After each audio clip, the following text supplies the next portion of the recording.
Welcome to the Pixel Pitch Podcast, where one of us pitches a game to the group we all need to play in a year supplied to us from the Non-Pro computer. I am your host, Al. I am joined by Kit. Hello. And Philana. Hi there.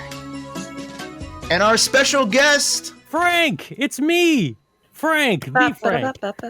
Yay! I call myself the Frank, but well, you're the only Frank I know, so you're the Frank as far as I'm concerned. Oh, that's great. My murder plan worked. Kill every Frank who might have contact with you. Hooray! But yes, it's that time in the show's run where we're supposed to be given a new year in video game. Are you all excited for us to return to the non-pro computer and see what magical year in video games we get given? Yeah, I'm looking forward to something less loaded than last time. Yeah. Maybe something less Clinton. Yeah. Well, I find it suspicious that I've been invited on this show. I feel like we're going to get a year that is particularly geared to someone of my olditude. Are you saying that the non-pro computer might be bought out or bribed? I think it just knows when it's been beat. And I ain't playing anything for this century. No, I'm curious. Let's find out. All right, let's go to the non-pro computer.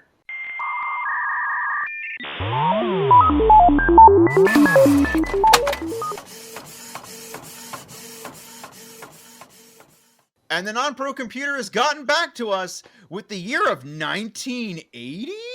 Oh, what a surprise. Ooh. I'm invited to the grandpa episode. Well, let me tell you something. Back in my day, we respected our elders when we invited them onto our podcasts. Did you podcast uphill both ways? Yes, we did. It was grueling. Was it on a camcorder? It was cassette tapes. We would record them, and then you'd have to trade the cassette tapes. It was arduous. But I mean, that's how you get a cult following. Yes, literally. That's how you get a cult following you. It's not safe. Not safe. You meet face to face. Early Craigslist was very dangerous. I mean, you talk about cassette tapes, but some of the video games we're going to be talking about in this era, or we could be talking about, came on cassette tapes. Yeah. Oh, wow. Yeah, you would. You would have to actually put them into a particular system. Like they were on like reels of magnetic tape, as it were. Yeah, I remember when video games were on wax cylinders. You had to spell them out in cuneiform. Yeah. So this is going to be exciting. I'm curious to hear what games everyone's going to bring to the table from 1980. Yeah, so like if you guys don't mind, I would like to be the first one to pitch a game from this year. Sure. Yeah. Yeah. What do you have in mind? A game I've actually really wanted to talk about for a little while, and I'm actually really excited we hit on this because this was the age where like Atari was kind of in its limelight for lack of a better term. Like this was its peak time before the video game crashed like a few years later. I want to talk about Missile Command. Classic. Ooh. This was a game that just like it's so very simple.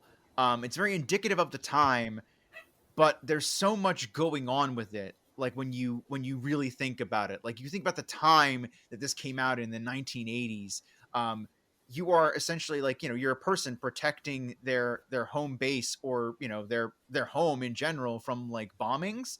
And this is like right in that kind of like, Cold War era time where like the game itself is based on nightmares the creator had of like nuclear war that would eventually happen, that he thought would eventually happen. Ooh. This is real like Cold War feelings left over. Yeah. Yeah. I remember it still coming across in like the really, really, really rudimentary pixel art that they had to work with, but it was still like, it's a really fun game in spite of like the horror that exists behind the scenes. Yeah, there's nothing like the Cold War to make you enjoy yourself at an arcade. Your impending doom. When I go to the arcade, those are the exact games I'm looking for. Yeah. Give me the Cold War, world just tragedies. horrible stuff. I mean, like, think of the last few years we've had a cakewalk, really. So let's just dwell in the fears of yesteryear. I like this. But it's an interesting game, and I'm excited to hear what everyone's opinions are of it. And it's also one of our like first kind of arcade games that we're going to be playing. There's no like long form I'm going to beat this type of game. So it will be really interesting to hear what people have to say. Yeah, and speaking of arcade games, by getting 1980, we have a plethora of options of which version of this game we're talking about. Like it hasn't, not since very recently when game porting is sort of everywhere, did we get as much porting from arcade to console than in this period. So you got Atari 2600 version, you've probably got a Commodore 64 version, Yep. You've got the actual original arcade version. So I'm curious about which version we're going to end up finding and playing for probably all the games we're suggesting today. And yeah, not even like, it's odd you say that, because like there are even updates, like really cool super futuristic updates in Atari anthologies, or just on like Xbox Live kind of downloads, right updated graphics. But what I really want to do is I want to get us into that like grubby kind of like stick in a button, like Atari level play. I kind of want to aim for like a 2600 feel for this. So for me personally, I'm dusting out my dad's old Atari 2600, nice, getting my original Missile Command cart and plugging that in, and that's how I'm going to go about it. But if you guys find whatever version of this from whatever kind of port or availability you have, like if you guys want to go and find an arcade that you feel safe going to and say like, no, I went out and I experienced it, like that's just as valid. Right. Honestly, I would love to go out and just find an arcade, just get in that zone, have the weirdly sticky carpet with the neon print on it, just have a bag of quarters next to me and just do it. Order a questionable pizza. Yeah. Oh yeah. I've been thinking cardboard. Yeah, I've been thinking about trying to take a look around the barcades and seeing what they might have in stock that matches up with what we're doing. Ooh, yeah. All right, so we're all going to go ahead and play this game, and we'll meet back with you guys and we'll report in how we feel about it.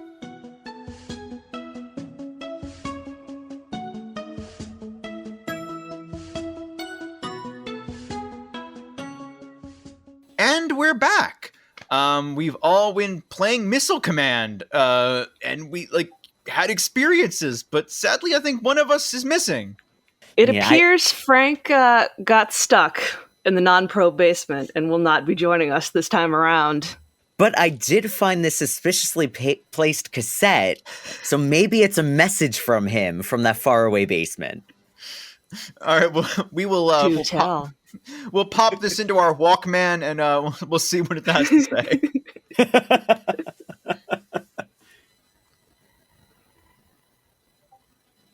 Hey, folks, it's Frank. Oh, I'm so sorry that I couldn't make it to today's recording. I've honestly not been able to stop playing this game. Missile Command is just... There's a lot of paranoia that comes about playing this game. I mean, the vector graphics are amazing. It's just so evocative of a time period that I lived through in mortal fear and panic. It's a lot, and I haven't really stopped playing. And I think the most disturbing thing about the game, about being attacked by a mysterious enemy from beyond, is the fact that I'm actually playing it on the AARP website. I didn't know this. AARP has video games. What does this say about me? What does this say about us? What does it say that I can't crack the top 4? I'm serious. These geezers are into it. Anyways, I'm going to go back to this. Really wish I could be there. Really wish I could do anything with my life other than play this game. Send help. Thank you. All right. So, hey, thanks, Frank, for giving us that message from deep within Non-Pro's basement. Those are pretty serious takes on the game, some of which I share. How about you guys? So actually, after playing this game, I read an article about the creation of the game, and apparently the whole point of it was supposed to be like Cold War paranoia. It was made to be like the USSR bombing California. It was originally going to be called Armageddon, and then the like developers were just said, "Well, nobody knows what that word means. We're just going to call it Missile Command."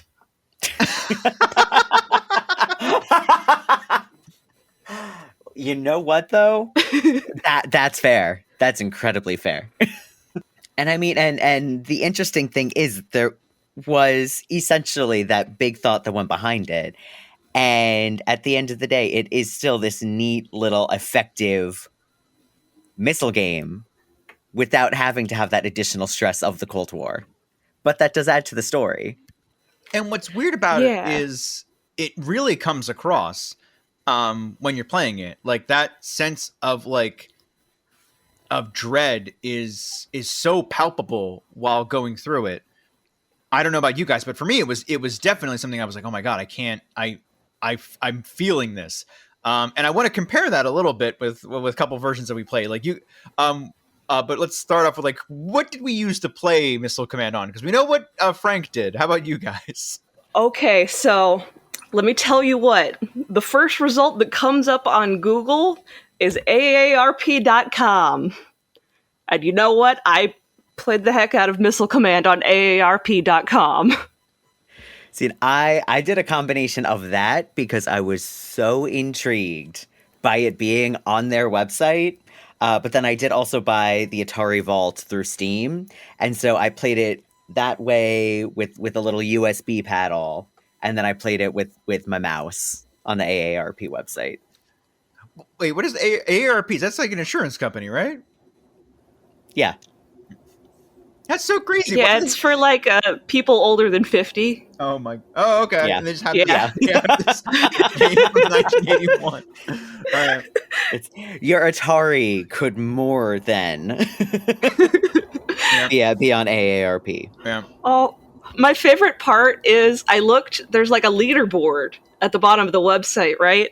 The number one player for the month of January, his name is Missile Master Ralph with 132,000 points. Good job, Ralph. God love ya, Yeah, Ralph. You go, Ralph. Yeah. GG. You're the MVP that we all need. At least for January, but Yeah. you know. I actually played two different versions of this. One I played on Atari Classics Evolved on my PSP right before it died. RIP my PSP Slim. The battery blew up in it, and it Rip. I might be able to help you fix that. Yeah, I heard there's a few different places where you can pick up third-party batteries to fix that problem. But hey, Did Missile Command kill your PSP? Too well, many explosions? I think more time and bad console design is what. No, it was definitely not being a good enough gamer at Missile Command. Yeah, exactly. On an emulator. Totally Yeah. killed the PSP. Oh my God. But what's interesting is like when it transferred to Atari, because like everything you said about the original take on Missile Command is accurate, but when it went to Atari, they were like, we got to make this not as politically charged or even as remotely relatable to real life, so it can't be like cities in California getting bombed. So they changed it to like warring alien planets. And no more is that evident than when you play the evolved version of it, because when you play the original Atari, a lot of it still translates, like I said. But the Classics Evolved is clearly very alien. The missiles are not necessarily missiles, and you don't block them with like anti-missile fire. You like shoot lightning from your base, and all the bases look alien. You're on alien planets. The textures are just very, very different. And to me, it just cuts all the teeth out of the game.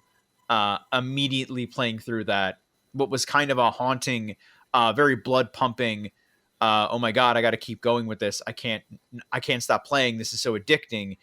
Became just something I played for like a hot minute and immediately put down with no investment. Oh, wow. So, actually, after reading this article, as I was playing the game, I would give little names to each of your little towns, Oh, and I would just think they were towns in California. So then I would Oh. just be like, no, San Luis Obispo has fallen. So you got real dark with it. Yeah. See, yeah, because I'm looking up the Atari Classics Evolved variation of it, and yeah, that is an interesting aesthetic choice to go with Yeah. as an alternative, and it's neat, but it does have a completely different feel. yeah. It is exactly the same game almost. Like the gameplay is pretty much the same.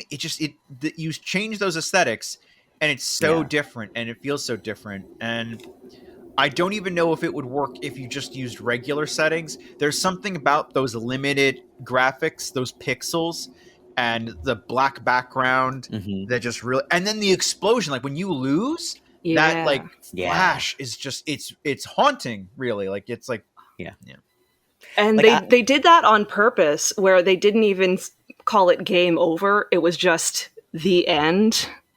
yeah. Which, I mean, that does have a really strong psychological impact, especially for, being so used to how modern games are. That is such a final and firm game over, more or less. Yeah. Because I will say, even playing the version that's on the AARP website versus the Atari Vault, that is just a PC emulated version of the version that was on the Atari 2600. That the original Atari version was a lot more impactful, despite being so much more simplistic. Mhm. And I think part of that is that it being so simplistic, and it was how it was intended to be. Yeah, that simplicity really lends itself to you just filling in the blanks for yourself.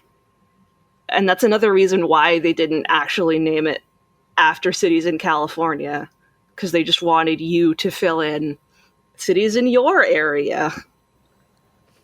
Oh God, yeah. Like there's Ooh. you Yeah. do grow a decent attachment to these cities, especially when it's the last one you have. Oh, for sure. Yeah. Oh, yeah. And you're just desperately trying to defend your one little island of humanity left. Oh God, and I said before when we opened this that this was based on the creator's nightmares, and I misspoke.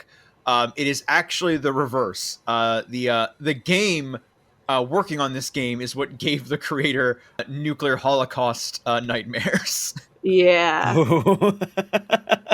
Apparently, Atari commissioned him to just do the USSR does an attack and you defend thing, and it sort of spiraled from there. No. And at the end of it, his claim is that the message of the game is, quote, "In the end, all is lost.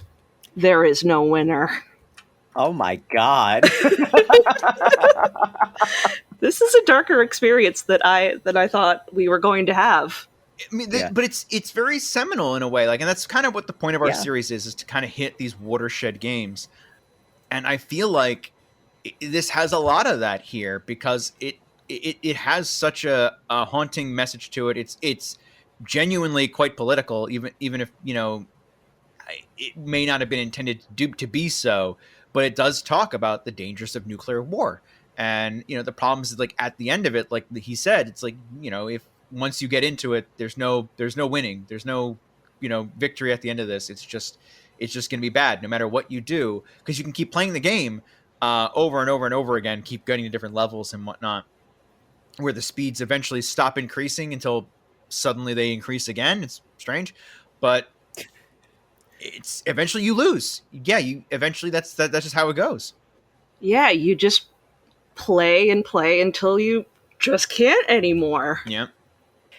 I will admit, I was not thinking all that heavily about this game, and it is complete. This discussion is completely rethinking my simple little missile command. I was just like, man, these pixels, this is stressful in a really fun way. And now, I mean, to be fair, yes, it is very Yeah. stressful in a very fun way. Yeah. It's extremely addicting. To be positive Oh, yeah. about the game for a hot minute, No. it is very hard to put this game down once you start.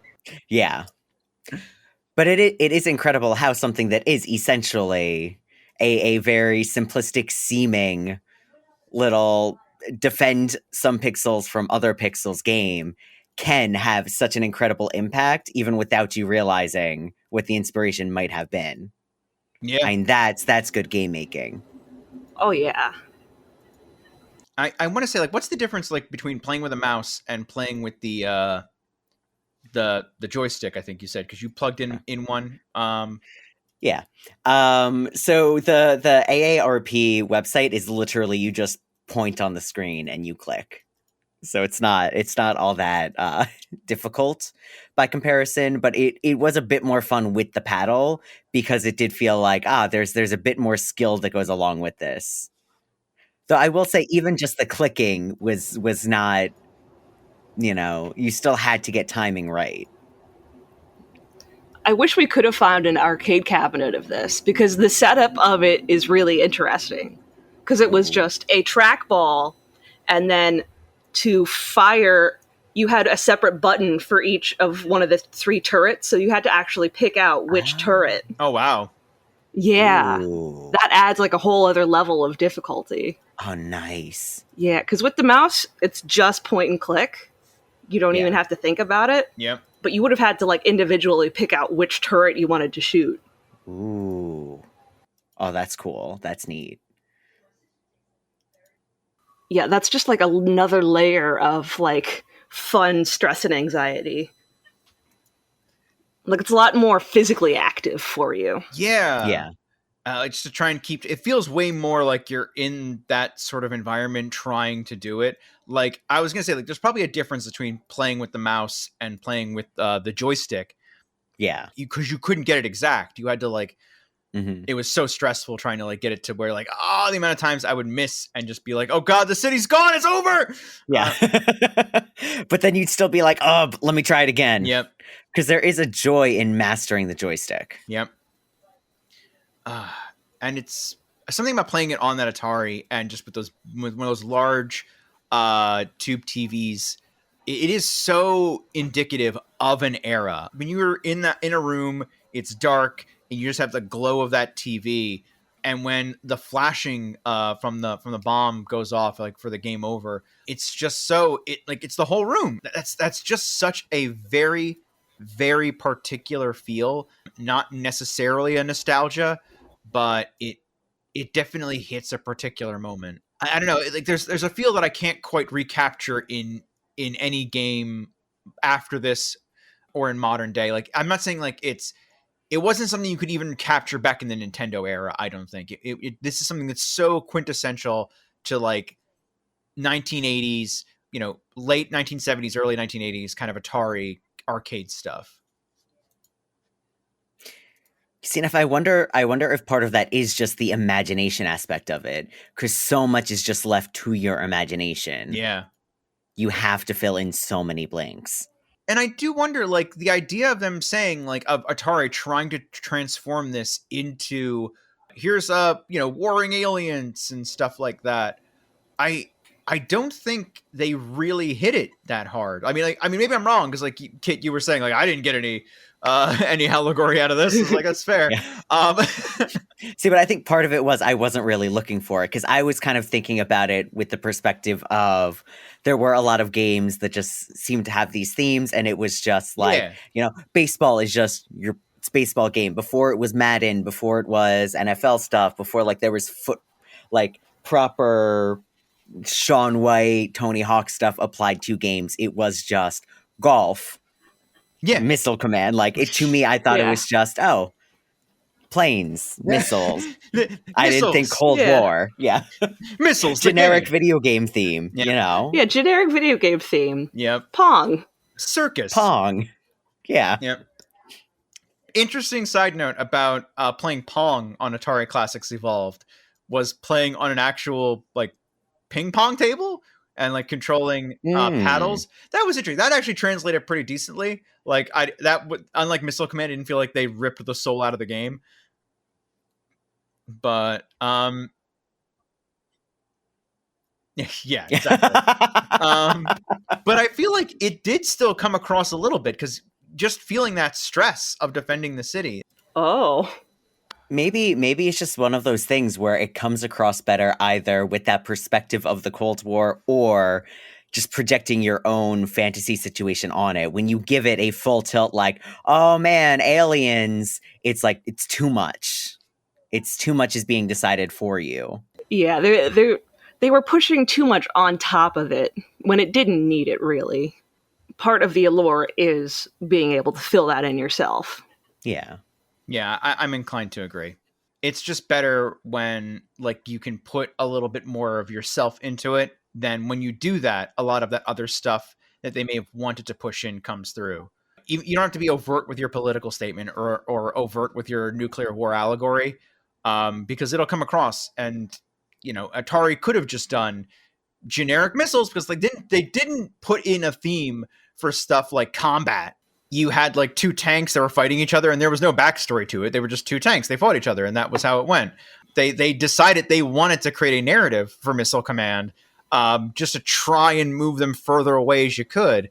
But like, who really read those instruction manuals as a kid? I mean, I assume they just went to the garbage. Yeah. Especially back then, which is why gamers will pay so much for them now. Yep. Because none of us thought about it. Yeah. Oh, yeah. It's just extra paper for on top of your Christmas present. Everyone threw away boxes. No one saved anything. It just went away, never to return. Whereas nowadays, I hate when I buy a physical Switch game and I open up that case and there's no booklet. Ooh, what did I pay $60 for? Right? It's so sad. I love there's all no those booklets anymore. supplemental things. Yeah. I kind of miss that. Like I like having a little thing in there that like I don't give me a tutorial, give me a little book inside the game I bought so I can read and say like, oh, there now I know how to play the game. See, and I think that's the difference. Now that we are the adults, when we were kids, no reading, teach us in the game, give us that Cuphead, teach us by playing. But now that we're older, it's like, nah, listen, I have the base knowledge. Let me just read, fill me in on the lore, and let's go. And even the fun little extras, like, I feel like Skyrim came with a neat little map of Skyrim inside of the box, right? There aren't those sweet little touches anymore. I'm a terrible human being. I have never played Skyrim, so... See, I haven't either, but when Skyrim came out, fun little tidbit, that was around the same time that bronies started, before they started getting weird. So all of the nerd guys that I started hanging out with, they were all getting really, really into Skyrim. And I was like, I was kind of like only playing Mega Man and Sonic phase. And so I was like, okay, you guys enjoy your Skyrims. And then they were also trying to get me into My Little Pony at the same time. So I was like, what is this juxtaposition between Skyrim and My Little Pony? So that's, for the longest time, I associated Skyrim with My Little Pony because everybody I knew that played Skyrim was also a brony. You heard it here, folks. You heard it here first, folks. If you play Skyrim, you're a brony. Sorry, Falana. You had to find out this way. The true subtle associations. Yeah. Skyrim and bronies and Missile Command and the Cold War. Yep. Well, I guess we're going to have to tattoo a cutie mark on you that's a sickle and hammer. Yeah. Friendship is communism. Oh, God. So what was the overall feeling from everybody for Missile Command? How did we enjoy the game? We giving it thumbs up? Yeah, I think it's a quintessential arcade game. I think it has that addictive quality that you want, where we all just kept coming back. It gets that progressively harder. The missiles come down faster each and every time as the colors change. It's just kind of one of those games that just you can pick up, you can play it. You don't really need a lot of instruction for it. The little fighter things, like the little tiny dots that come in and just bomb the crap out of your city, are the most annoying thing in the world because they're not as easy to hit as the missiles are. Mm-hmm. But you're right. Yeah, like it has just that level of like, oh, let's vary it up a little bit each time to keep you coming and like wanting to experience it again. So yeah, I think that this is absolutely like one of your like essential arcade games. Oh yeah, it's like video game popcorn. Yeah, do it once, fun, do it again. It's extra fun, do it again. And those victory noises are so nice, like the little like just it's so satisfying. And then like you get like when you get like 10,000 points, you get like that other victory music. It was like, oh wow, yeah. Like it is soul crushing, but also very rewarding. Yeah, that's lots Skinner's of box, serotonin. man. Yeah, lots of serotonin from this one. Yep. Yeah, you feel so good just saving your one little city. Yeah, and I'll say you don't.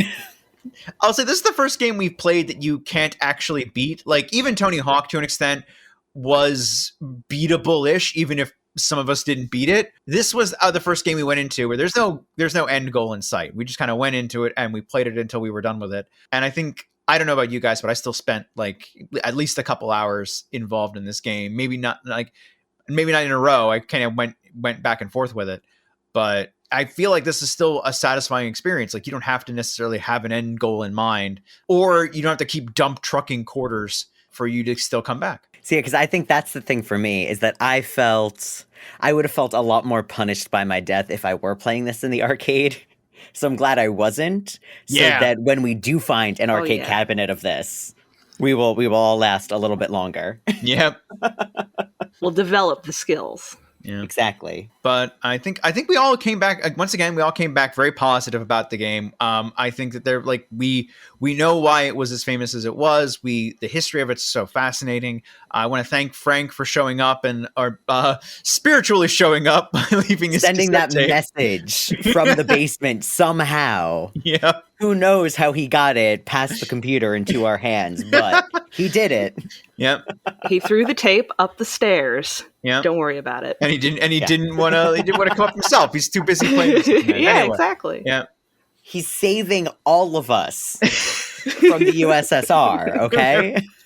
Oh, that's a little too topical. Anyway, let's move along. Oh no. A little too topical. Anyway. All right, we gotta end the show here, guys. All right, wow. So that was really great. Missile Command, love you guys. Come back again, y'all. Yeah, play it for yourself. Have fun. AARP website. AARP. Good night, everybody. Good night. Good night. This has been a non-productive media presentation. Executive producer Frank Hablawi. This program and many others like it on the Non-Productive Network is distributed under a Creative Commons Attribution Non-Commercial No Derivatives license. Please share it, but ask before trying to change it or sell it. For more information, visit non-productive.com.